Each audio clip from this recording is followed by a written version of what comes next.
A sabedoria indígena transformada em religião. Para alguns, um caminho para a espiritualidade. Para outros, apenas uma droga consumida por fanáticos. A ayahuasca, uma bebida com propriedades alucinógenas, teria o poder de abrir as portas da percepção. Um jornalista abandona uma vida bem-sucedida em São Paulo para se juntar a uma comunidade do Santo Daime no meio da floresta amazônica. E em Osasco, na Grande São Paulo, um seguidor do Santo Daime entra em surto psicótico e mata com 8 tiros o fundador de uma igreja e seu filho. Teria o chá potencializado o surto? Os Axaninca, índios do Alto Juruá, no Acre, já usavam a bebida em rituais xamânicos muito antes do homem branco chegar às Américas. Na tribo, todos podem tomar, inclusive crianças. Os defensores da ayahuasca acreditam que o chá tem o poder de abrir novas fronteiras da mente. Mas algumas pessoas consideram o chá um entorpecente perigoso que pode levar ao descontrole e até provocar tragédias. Uma bebida poderosa, polêmica, um tabu.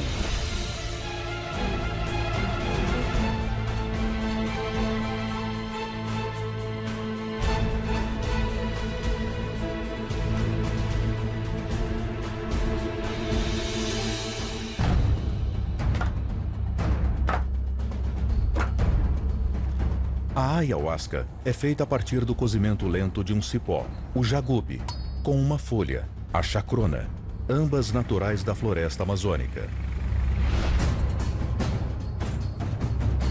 Para os índios Axaninca, o chá é sagrado, um presente deixado por Deus quando ele precisou ir embora da terra. Falou que estava indo, mas não ia deixar ninguém sozinho. Ele pegou um dos filhos dele, soprou e transformou num cipó, e o outro transformou na roroa, né? Ensinou como preparar e disse: olha, aqui estou presente a vocês todo momento que vocês me precisarem. Ayahuasca significa cipó dos mortos em Quechua, uma das línguas dos índios da América do Sul. Para os Axaninca, o chá estabelece uma ponte entre o mundo físico e o mundo espiritual, o mundo dos antepassados. E é através desses contatos que os conhecimentos seriam revelados e as curas realizadas. Na aldeia, para tomar o chá, basta querer. Não há idade mínima para ingerir a mistura, que mexe com a psique de quem toma. Minha primeira vez eu tinha 8 anos. Eu tomei 5 vezes, mas eu não senti. Depois eu tomei outra vez e eu senti.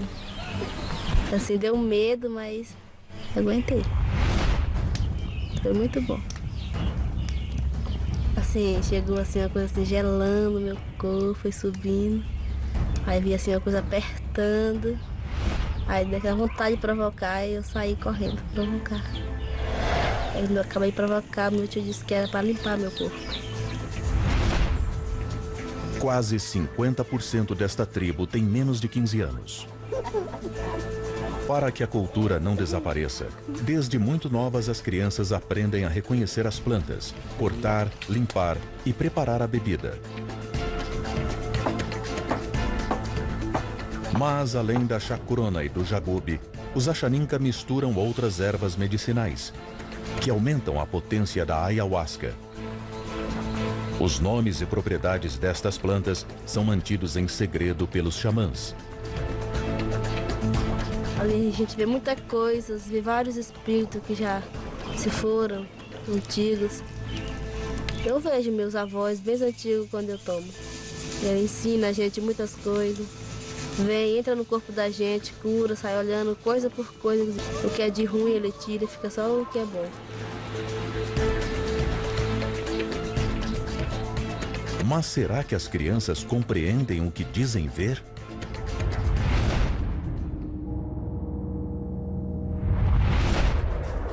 Além do uso ancestral indígena, existem hoje diversas religiões ayahuasqueiras no Brasil. As mais conhecidas e antigas são o Santo Daime, a UDV, União do Vegetal, e a Barquinha, todas originárias do Acre, em meio à floresta amazônica. A UDV e o Santo Daime chegaram aos centros urbanos brasileiros e depois se expandiram para os Estados Unidos e Europa. Calcula-se que mais de 27 mil pessoas ao redor do mundo tomem com frequência a bebida, uma droga psicoativa que altera os padrões de consciência. Quais riscos? Quais perigos podem existir quando a ayahuasca é retirada do seu ambiente de origem e é transportada para as grandes cidades?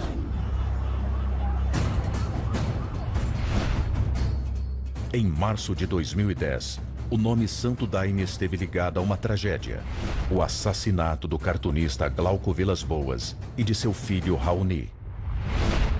O homicídio chocou o país e reacendeu a discussão sobre a legitimidade do uso do chá, liberado por lei pelo governo brasileiro para uso no contexto religioso.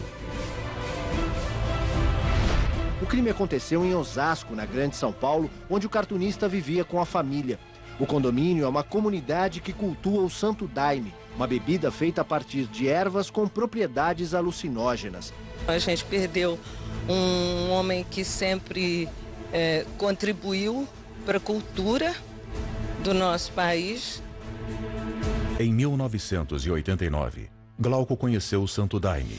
4 anos depois, já ministrava pequenos trabalhos da religião na casa onde morava. Mas foi no ano 2000 que o cartunista fundou um dos principais pontos de encontro dos daimistas em São Paulo, a Igreja Céu de Maria. Ele abria as portas para quem quer que chegasse, sem distinções nem preconceitos. Em pouco tempo, os ritos já atraíam cerca de 300 pessoas 3 vezes ao mês.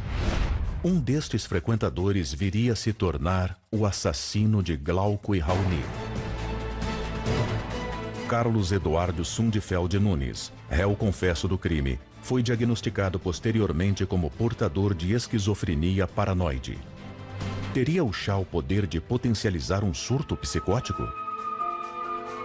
Em tese, em teoria, se a substância pode causar, desencadear algum transtorno mental num sujeito propenso, a melhor resposta é que sim. No Brasil, o número de igrejas que utilizam a bebida aumentou muito depois que o chá foi liberado para uso em contexto religioso. O processo de abertura de uma igreja é muito simples. Basta ir a um cartório com registro de uma assembleia de fundação e estatuto social. Não é exigido sequer um número mínimo de fiéis. Menos de R$500 são gastos nesta empreitada. Os fiéis se reúnem para tomar a bebida marrom, que é descrita como amarga, viscosa, de sabor quase intragável e que muitas vezes causa vômito, diarreia ou crises de choro, efeitos colaterais encarados como instrumentos de limpeza. Quem toma a bebida acredita ainda que ela tem o poder de permitir um mergulho para dentro de si mesmo.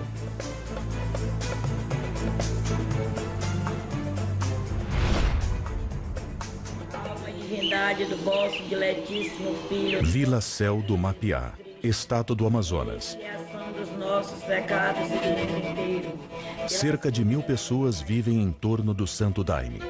Céu do Mapiá é considerado uma das sedes mundiais da religião. Para seus seguidores, é um lugar sagrado, como o Vaticano para os católicos ou Meca para os muçulmanos, atraindo daimistas do mundo todo. Hoje a comunidade se prepara para mais uma cerimônia embalada pela ayahuasca. Oswaldo Guimarães, ex-jornalista e atual secretário-geral da Associação dos Moradores, também se preparou para o rito, que costuma ser realizado quinzenalmente. 3 dias antes e 3 dias depois, quem participa dos rituais deve evitar a prática sexual e o consumo de bebidas alcoólicas.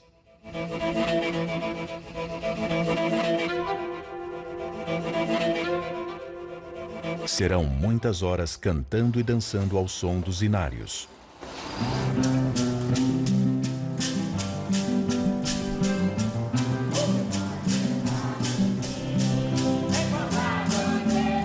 Oswaldo sentiu, desde a primeira vez que tomou chá, que a sua vida havia mudado. Eu estava atrás de uma droga. Eu achei aquilo lá, puxa, deve ser uma droga muito forte, eu vou lá conhecer, né? Mas de cara eu vi que não era, que eu estava enganado. Quando a força veio mesmo, que veio aquela ligação, a planta se apresentou, o que aconteceu comigo foi uma luz muito intensa. Eu perdi a visão e fiquei só na luz. Eu estava de olho aberto e eu abria cada vez mais o olho e eu estava dentro de uma igreja lotada e ficou tudo luz. O que a gente pode dizer que a primeira é uma coisa muito interior, é de cada um, não é igual para todo mundo, é um despertar de outras sensações, de outras sensibilidades, de outras percepções, que a gente possa ter se esquecido por causa das culturas que nos foram impostas, por causa da nossa educação eventualmente repressiva, que ao correr da vida vão tampando os nossos canais de percepção, né? O cipó, ou a CAAP, ela possui substâncias que facultam a chegada do DMT, que é o ator principal, a dimetiltriptamina, ao sistema nervoso central. Então, a combinação das plantas permite com que a dimetiltriptamina chegue, que é a responsável pelos processos visuais, ou pelas mirações, como são chamadas, na experiência da ayahuasca. Também pela distorção da passagem do tempo. Existem relatos de que o sujeito faz uma viagem interna e descobre algumas experiências emocionais ou que viaja para fora do corpo. Então, são experiências de distorção da percepção e da experiência. Mas será que todos podem tomar a ayahuasca? Um cipó, uma folha. Mesmo num paraíso ecológico pode acontecer um inferno, como conta o jornalista Jorge Mourão. Ele perdeu seu filho, um seguidor do Santo Daime, que se jogou numa fogueira. Um assunto que é tabu para toda a comunidade daimista.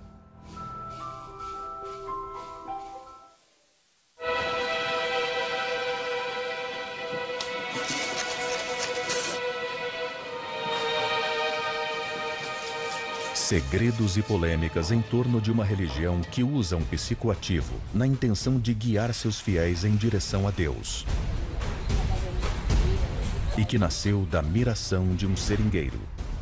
A palavra miração designa as visões que os adeptos do Daime experimentam ao tomar a ayahuasca. O uso do chá nos rituais é permitido no Brasil, mas nem todos concordam com essa liberação. Algumas pessoas acreditam que a ayahuasca é uma droga forte, com efeitos alucinógenos, usada em cultos que promovem uma lavagem cerebral em nome de Deus. Essa é a opinião de Jorge Mourão, jornalista e autor de Tragédia na Seita do Daime. Você, após beber, dentro do ritual deles, você fica com Deus dentro de vocês. Vocês vão de convir que isso é, no mínimo, uma pretensão, não é, sem tamanho. Quer dizer, que eles descobriram ou não, eles passaram a utilizar uma substância que já existia, que faz você ficar possuído por Deus. Isso realmente seria a solução para todos os problemas da humanidade, né? No livro, Jorge Mourão conta a terrível história da morte de seu filho adotivo. O jovem Jambo, adepto da religião, se jogou numa fogueira no céu do Mapiá, em 1992. O primeiro contato de Jambo com Santo Daime foi em uma igreja em Visconde de Mauá, Rio de Janeiro, para onde o garoto se mudou. Ao falar com o filho pelo telefone, Jorge sentiu que alguma coisa não andava bem. Eu achei ele com um comportamento estranho. Logo depois, o Jambo aparece lá. O que tá fazendo aqui? Não, eu fugi. Fugi. Eu falo, como fugiu? Fugir, quem foge é quem tá preso.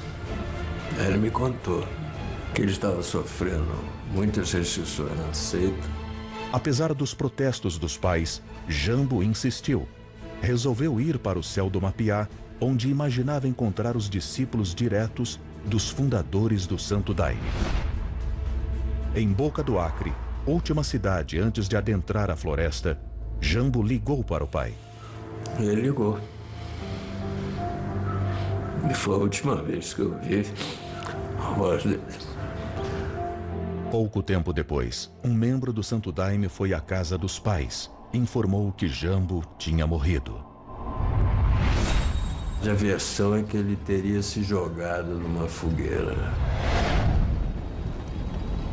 Seja, eu acredito que ele pode ter sim se jogado numa fogueira por desespero, por desilusão total. A versão dos dirigentes do céu do Mapiá é diferente.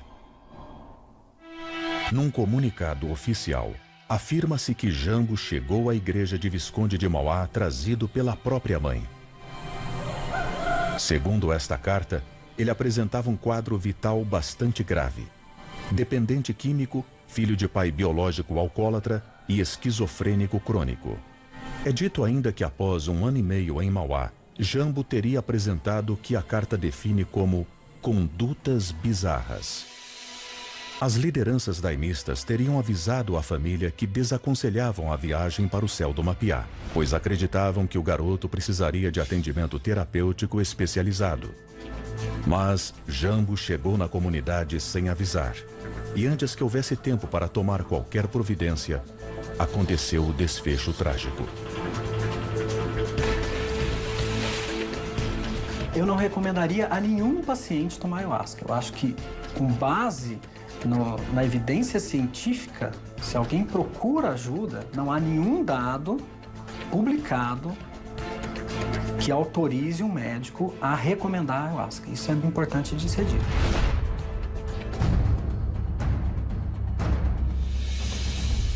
No início da década de 80, um grupo de religiosos abriu uma clareira no meio da floresta amazônica. Escolheram um lugar para ser uma das sedes do Santo Daime. Aos poucos foram construindo a vila, que hoje conta com mais de 200 casas erguidas pelos próprios habitantes, uma escola, um posto de saúde, refeitório coletivo, um pequeno comércio e pousadas para receber os visitantes. Praticam uma agricultura de subsistência e, embora o dinheiro circule na comunidade, é possível ainda obter produtos em troca de trabalho. Alguns passam, outros ficam, como Oswaldo Guimarães, um jornalista que há 20 anos deixou uma vida estruturada, família e amigos, em troca do que ele interpretou como um chamado.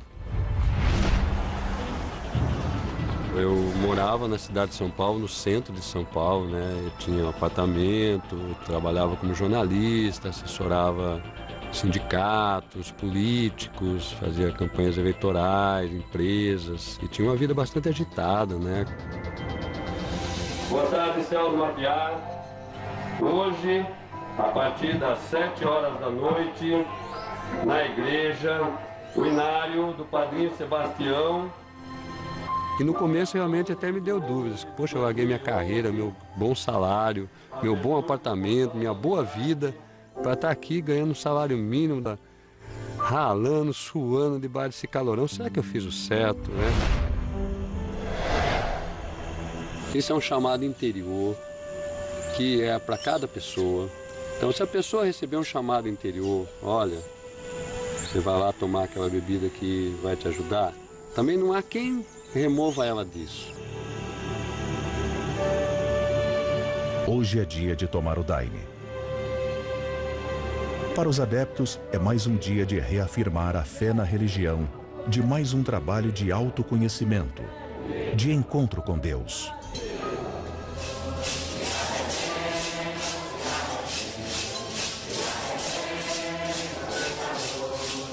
Os inários, que segundo os daimistas foram recebidos através das mirações, Visões que aparecem espontaneamente sob o efeito do chá são como a leitura do Evangelho para os católicos. As letras contêm toda a filosofia da religião.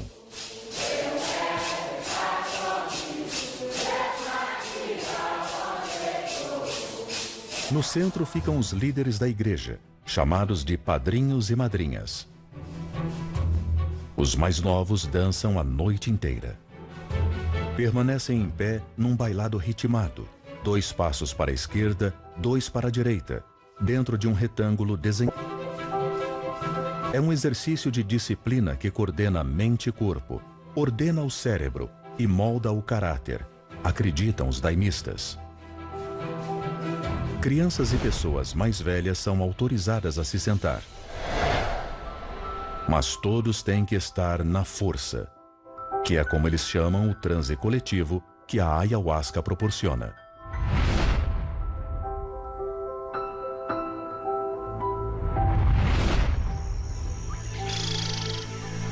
Para muitos, uma criança tomar uma bebida psicoativa é um tabu, mas para os Achaninka é a tradição. As mulheres, a criança, todo mundo toma. E aqui quase todo mundo já tomou pela primeira vez. Eriche é sobrinha de Moisés e toma ayahuasca desde pequena.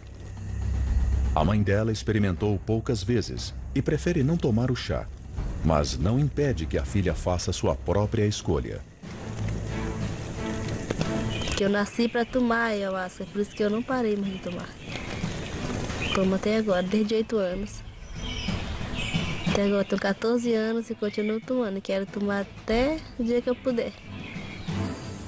É possível que Eriche venha a ser, dentro de sua tribo, uma das pessoas que dará continuidade à tradição da ayahuasca e das outras plantas curativas da floresta. Moisés instrui a sobrinha da mesma forma como aprendeu com seus antepassados. Isso é da família, vai passando de pai para filho.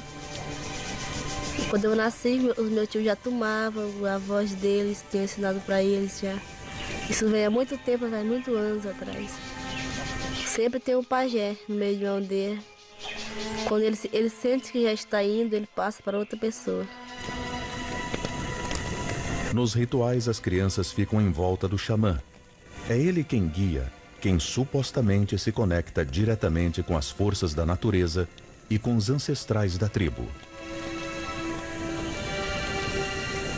Mas as crianças sabem que devem fazer a sua parte, se concentrar, aprender a limpar os pensamentos, a elevar a vibração. Não é apenas uma cerimônia, é uma iniciação.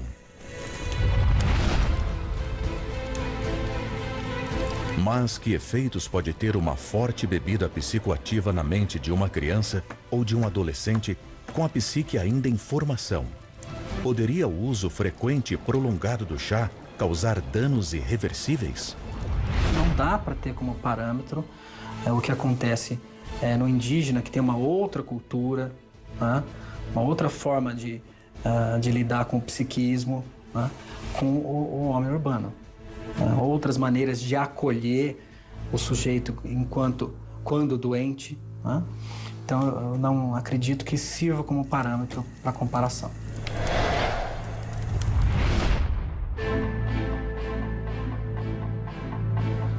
A ayahuasca é o ponto de conexão entre o ritual dos Achaninka e a cerimônia do Santo Daime. Unindo a tradição indígena à sua formação católica e a influências da cultura africana, o seringueiro maranhense Raimundo Irineu Serra fundou o Santo Daime nos anos 30, a partir de visões que teve com a bebida. O mito de origem da religião conta que Mestre Irineu teria entrado em contato com uma entidade. Junto com os primeiros hinos que teriam sido ditados por esta entidade, surgiu também o nome da nova religião, Santo Daime. A palavra Daime é um rogativo, né? Daime força, Daime amor, Daime compreensão, mas de uma forma sagrada. Por isso que é santa, por isso que é um Santo Daime. É uma forma de você ter esses dons, né? O dom do amor, o dom da compreensão, o dom da paz, mas vindo diretamente de Deus.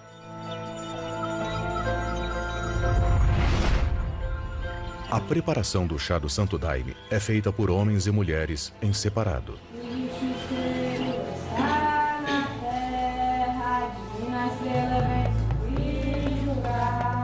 Aos homens cabe a função de cortar e limpar o cipó jagube.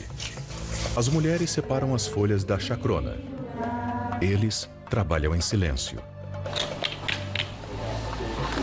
Elas entoando hinos. E são os homens que colocam a mistura no fogo.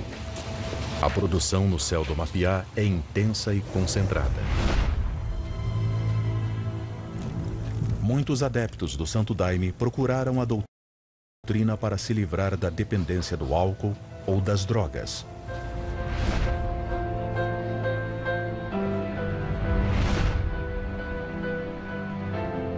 Um grupo de psiquiatras de Ribeirão Preto pesquisa os efeitos do chá na cura da depressão. Seria a ayahuasca uma droga ou um remédio? Dúvidas que fazem da bebida um tabu. Especialistas dizem: tomar o chá alucinógeno da seita Santo Daime quando se tem um transtorno psíquico é o mesmo que jogar gasolina sobre um incêndio. Dependentes usam o chá para se livrar das drogas. Casos ainda estão em estudo pelos médicos, que não sabem qual é o efeito da bebida psicoativa sobre o vício. Toda essa polêmica, que apareceu em revistas e jornais em março de 2010, está de certo modo ligada à morte do cartunista Glauco. Ele foi assassinado na igreja que construiu em seu próprio terreno. Segundo seu irmão, ele e outros membros da família procuraram o Santo Daime para se livrar da dependência química. Foi uma cura familiar, que era eu, Glauco, Orlando, e esse meu irmão mais velho tinha problema de alcoolismo grave, e os outros todos, né, com o pé na jaca ali, drogas, cocaína, aquelas coisas todas. E eu saí da cocaína.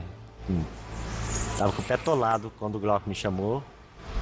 Tomei o Daime, nunca mais quis saber, nunca mais.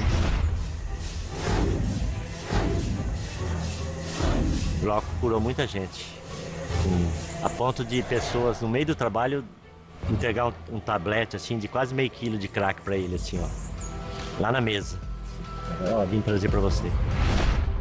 Mas, por ironia do destino, uma das pessoas que procurou a ajuda de Glauco na igreja veio a ser a mesma que matou o cartunista e seu filho numa tragédia que abalou o Brasil. Pela manhã, amigos de Glauco e do filho Raoni já chegavam para saber notícias e prestar homenagens. Infelizmente, agora eu estou sabendo disso e vim aqui trazer meus sentimentos. Hoje é um dia de extrema tristeza, assim, e de constatar uma perda gigantesca. Já haviam indícios de um desequilíbrio e é importante que a pessoa tivesse sido encaminhada para tratamento. Um detalhe importante pode ter sido omitido aos integrantes do Céu de Maria. A mãe e a avó de Cadu também sofrem de esquizofrenia. Parece que é uma pessoa psiquiatricamente muito comprometida. Então ela é uma pessoa que correria o risco de cometer isso independentemente do uso de qualquer substância, mas eu acho que se ele tinha realmente um quadro psicótico que ele passa a consumir ayahuasca, o risco de ele se descontrolar ou fazer tomar algum tipo de medida radical ou inadequada aumentaria com o uso de ayahuasca. Cadu está preso em um manicômio judiciário e foi declarado inimputável, ou seja, incapaz de responder por seus atos. O Brasil é entre os países em desenvolvimento o que apresenta a maior taxa de depressão. 18,4% da população já teve um episódio depressivo na vida, segundo dados da Organização Mundial de Saúde. Normalmente, um antidepressivo ele leva em torno de 15 a 28 dias para começar a fazer efeito. Com a ayahuasca, a gente começou a observar esse efeito antidepressivo já nas primeiras horas. Apesar de o chá em laboratório ter apresentado respostas muito rápidas em quem sofre de depressão, os pesquisadores afirmam que o trabalho não é conclusivo. Há que se observar em populações maiores e acompanhar os resultados durante muito mais tempo. A fisioterapeuta Luciana Mignoli frequenta o Santo Daime, mas agora ela vai ter uma experiência diferente. Vai tomar o chá num laboratório, onde tudo é controlado. Pressão arterial e batimentos cardíacos serão monitorados todo o tempo que Luciana estiver sob o efeito da bebida.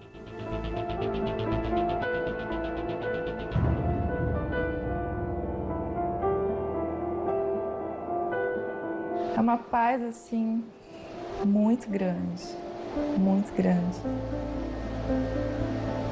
E é tão leve que você quase não consegue segurar o corpo, sabe? De tanto que você relaxa, um relaxamento perfeito, assim. Os estados emocionais descritos em questionários aplicados várias vezes ajudam os psiquiatras a entender os efeitos dessa bebida tão envolta em tabus.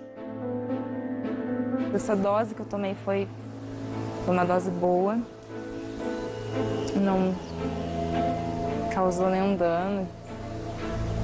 Só que eu não consegui entrar assim, em viagem, em miração, pelo fato de eu estar dentro do laboratório, entendeu? Com as paredes, porque tudo é os órgãos do sentido que comanda, entendeu? A viagem. Então você tem que estar vendo, você tem que estar ouvindo e sentindo cheiros.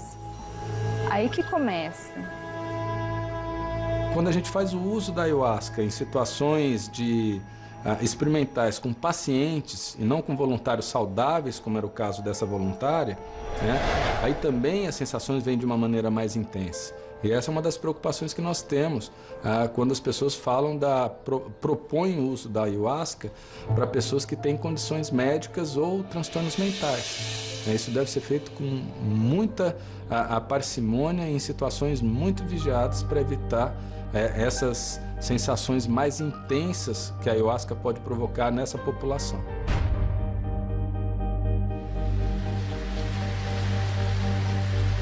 Céu do Mapiá, uma das sedes do Santo Daime, um lugar de difícil acesso e com uma vida espiritual intensa, que gira em torno da produção e uso de uma bebida com fortes efeitos psicoativos. A cerimônia dessa noite é longa, tem duração de mais de 10 horas. Cada participante toma o chá no mínimo 3 vezes para que o transe dure o tempo todo do ritual. A regra geral é permanecer cantando e bailando, de preferência de olhos abertos e com a coluna ereta. É um exercício de disciplina. Enquanto os hinos, que conteriam toda a sabedoria, todos os ensinamentos da religião, são cantados à exaustão. A cerimônia está chegando ao fim. Os adeptos só saem da igreja quando o efeito da ayahuasca tiver cessado.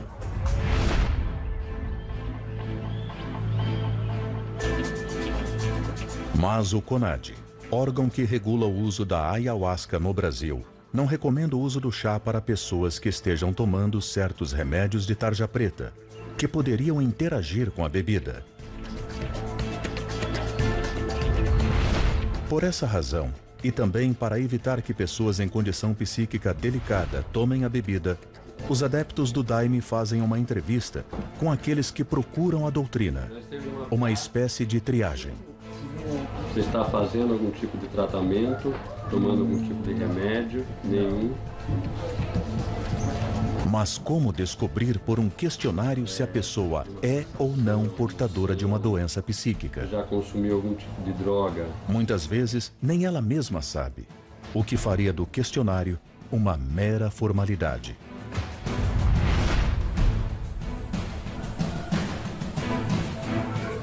Bom, nós estamos aqui numa comunidade com mais de 1000 pessoas e nesses 20 anos eu não vi ninguém louco aqui. Entendeu? As pessoas são muito trabalhadoras, são felizes, são saudáveis.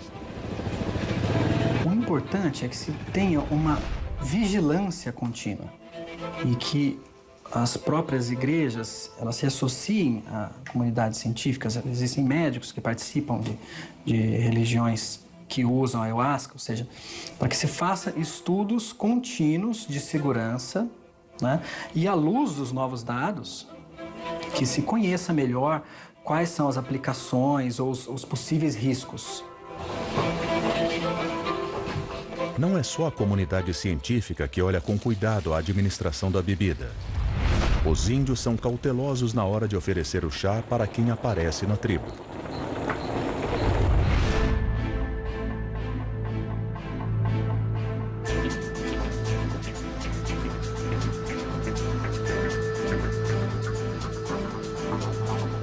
O uso da ayahuasca, uma tradição indígena milenar, vem se popularizando desde a década de 30, quando surgiu no Brasil o Santo Daime.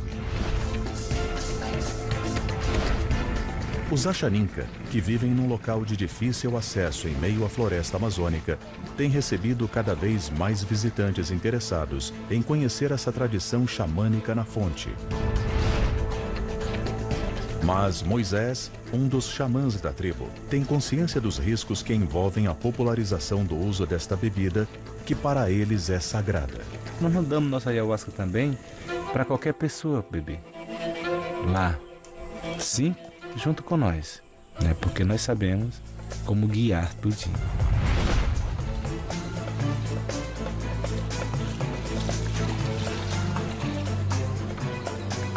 O cuidado, o respeito com o ritual da ayahuasca é transmitido de geração a geração.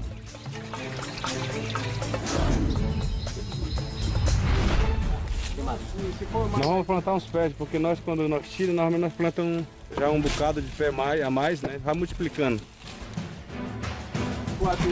E a gente, antes não, a gente só tirava da floresta, veio na casa, só tinha um pé como aqui, na casa dele só tem um pé, né? Tomava de vez em quando. E hoje a gente está vendo uma necessidade maior de tomar mais.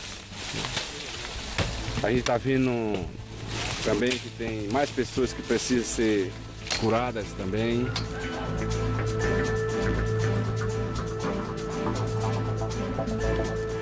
A ayahuasca é cada vez mais objeto de pesquisa pelo mundo acadêmico. Dentro das religiões ayahuasqueiras, a bebida que altera padrões mentais é usada por crianças e mulheres grávidas. A liberação do chá pelo governo brasileiro foi o reconhecimento da liberdade religiosa. Mas será que garante o uso responsável?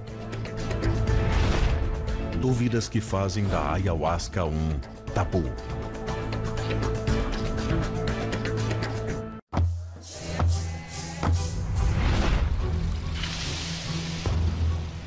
A ayahuasca, uma bebida que é feita, segundo aqueles que a consomem, com duas plantas de poder.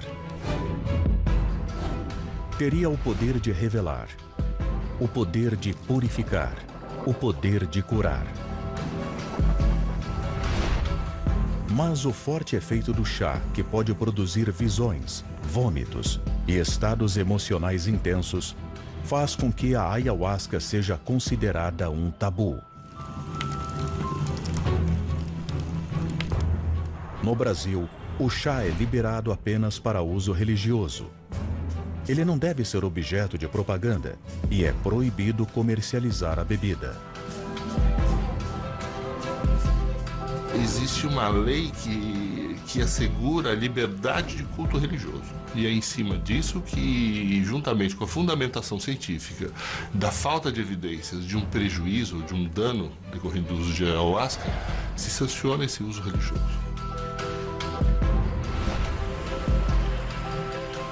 Mas se a fiscalização parece um desafio, a liberação do uso da ayahuasca pelo governo brasileiro esteve condicionada a uma série de longas pesquisas.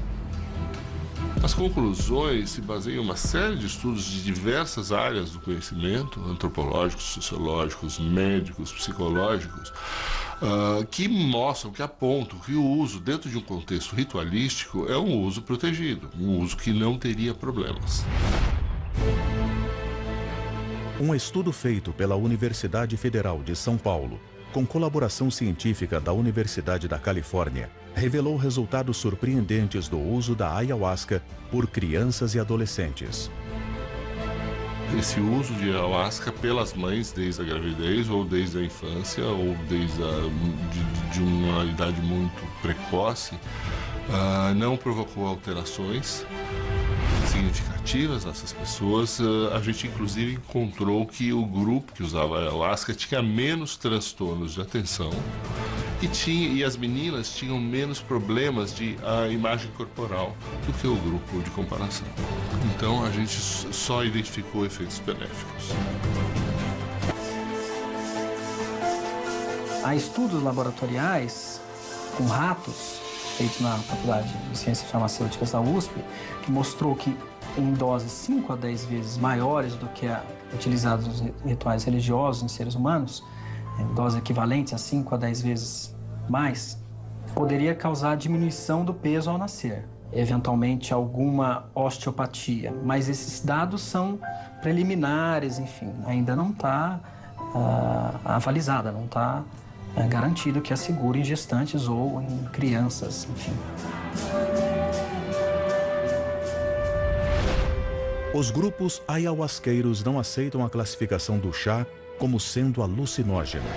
É assim tanto no Santo Daime, uma das primeiras e maiores religiões não indígenas a usar a bebida no Brasil, quanto na UDV, a União do Vegetal, fundada nos anos 60 e que já soma mais de 15 mil membros ao redor do mundo. Para eles, a palavra que define sua bebida sagrada é outra.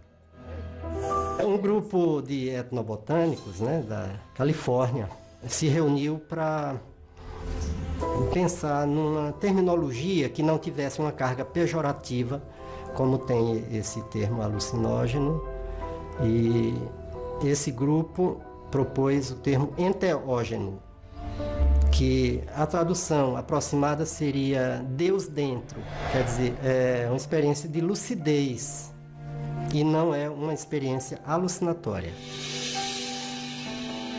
A discussão entre o termo alucinógeno ou enteógeno é uma discussão muito difícil. O termo enteógeno ele carece de cientificidade. Então, a substância faz com que entre em contato com poderes sobrenaturais que, de fato, existem na visão desses grupos.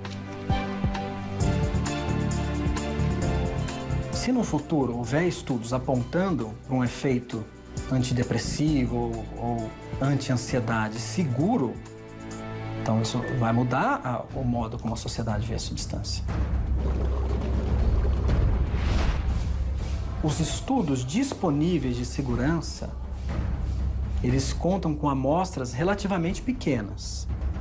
Então são amostras de 40, 50, não tem nenhum grande estudo comunitário de segurança. Então é preciso continuar observando o que acontece com as pessoas no uso crônico.